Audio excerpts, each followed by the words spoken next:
할렐루야. 사랑하는 대강의 가족 여러분, 오늘 하루도 하나님의 말씀과 동행하는 삶이 되길 소망합니다. 오늘 함께 나눌 하나님의 말씀은 골로새서 2장 1절에서 2절 말씀입니다. 내가 너희와 라오디게아에 있는 자들과 무릇 내 육신의 얼굴을 보지 못한 자들을 위하여 얼마나 힘쓰는지를 너희가 알기를 원하노니, 이는 그들로 마음의 유한을 받고 사랑 안에서 연합하여 확실한 이해의 모든 풍성함과 하나님의 비밀인 그리스도를 깨닫게 하려 함이니. 아멘. 내가 누군가를 위해 기도하고 있다면 기도하고 있다는 이 사실을 그 사람에게 알려주는 것이 좋겠습니까? 아니면 알리지 않는 것이 좋을까요? 이것은 두 가지 측면에서 생각해 볼 수 있습니다. 만약 나를 위해 알리는 것이라면 알리지 않는 것이 좋습니다. 남을 위해 기도는 하지만 정작은 자신을 위한 목적으로 기도하는 사람들이 있습니다. 생색을 내고 인정을 받고 싶어 하는 것입니다. 사실은 기도도 많이 하지 않습니다. 이런 마음이 조금이라도 있을 때에는 조용하게 숨어서 기도해 주는 것이 좋습니다. 그러나 진심으로 기도의 대상만을 생각하는 마음으로 기도한 사람이 있습니다. 내 기도만큼이나 마음을 쏟고 내 아픔만큼이나 시간을 들여 기도합니다. 그리고 오히려 내 기도 제목이 응답되는 것보다 그 사람을 위한 기도가 응답되기를 바라는 마음으로 기도합니다. 이런 경우라면 그 사람을 위해 내가 기도하고 있다는 사실을 말해주는 것이 좋습니다. 바울은 본문에서 내가 너희를 위해 기도하고 있다는 것을 밝히고 있습니다. 그리고 기도하는 것을 밝혔을 때 기도의 대상이 받는 유익을 설명하고 있습니다. 먼저는 마음의 유한을 받게 됩니다. 사람은 혼자라고 느낄 때 가장 연약해집니다. 사람은 사회적인 동물이기 때문입니다. 사회적인 동물이기에 혼자일 때보다 여럿이 있을 때 사람 노릇을 할 수 있고 또 자신이 가지고 있는 재능과 능력을 10분 발휘할 수 있게 됩니다. 내게 아무런 도움을 줄 수 없다 해도 누군가 내 등 뒤에 서 있기만 해도 힘이 되는 것이 인간이라는 존재입니다. 그러니 누군가가 나를 위해 기도해 준다는 것을 알게 되면 그것만큼 힘이 되는 것은 없습니다. 특히 어려움에 처해 있을 때 누군가 나를 위해 기도하고 있다는 것을 알게 되면 그 사실만으로도 다시 일어설 수 있는 새 힘이 솟게 되는 겁니다. 이 본문의 위안이라는 말은 슬픈 일을 당했거나 시리에 빠진 사람을 위로한다는 그런 정도의 말이 아닙니다. 흔들리는 마음을 강하게 잡아준다는 뜻을 가진 위안입니다. 이 당시 골로새 교회와 이 라오디게아 교회는 서로 지척에 있는 교회로 함께 이단에 흔들리는 어려움을 겪고 있었습니다. 이 사실을 익히 알고 있었던 바울은 이들을 위해 중보기도를 올리고 있었던 것이죠. 그리고 그들의 흔들리는 마음을 굳게 잡아주기에 바울은 너희를 위해 기도하고 있다는 사실을 알리고 있는 겁니다.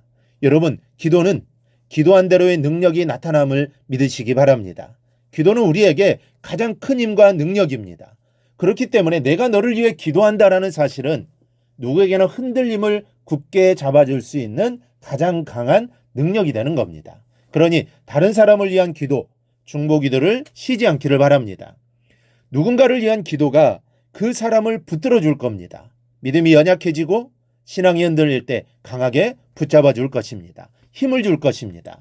우리가 누군가에게 해줄 수 있는 가장 강력한 것은 기도입니다. 이 사실을 잊지 말고 중보기도에 힘을 쏟기를 바랍니다. 둘째는 사랑 안에서 연합하는 힘이 됩니다. 이 공동체를 위한 기도는 묘한 힘을 가지고 있습니다.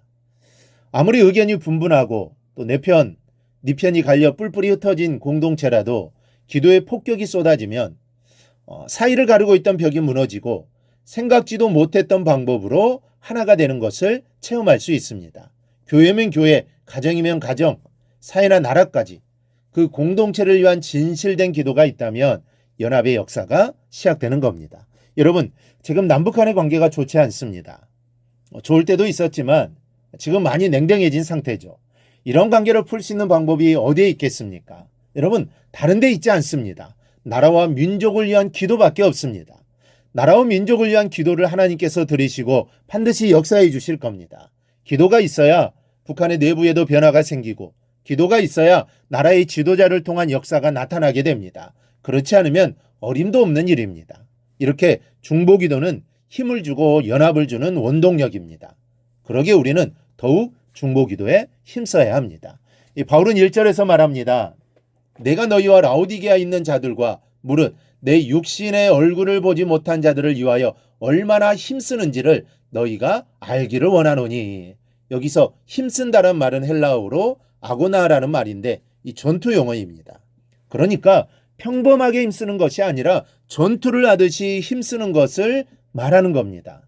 골로새 교회와 라오디게아 교회를 위해 기도할 때 그저 그렇게 기도한 것이 아니라 전투행위처럼 목숨 걸고 기도했다는 겁니다.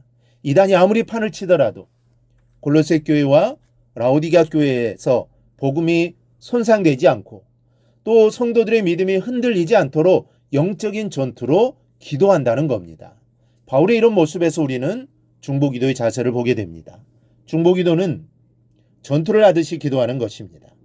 배후에서 역사하는 어둠의 세력을 향해 선전포고를 하고 그리스도의 깃발을 휘날리며 달려나가 선봉에 선 장수처럼 승리하지 못하면 죽는다는 각오로 기도하는 것입니다. 이렇게 기도할 때 그 기도가 기도하는 대상에게 위안을 주고 그 기도로 서로 연합되는 역사가 나타나게 되는 겁니다. 여러분, 우리도 바울처럼 서로를 진심으로 사랑하는 마음으로 전심을 다한 기도를 아끼지 마십시다. 서로를 향해 사랑하는 자여 내가 너를 위하여 기도하노라고 말할 수 있는 성도들이 되기를 바랍니다. 그렇게 기도하여 기도로 서로에게 힘을 더하여 주는 성도가 되기를 주님의 이름으로 축원합니다.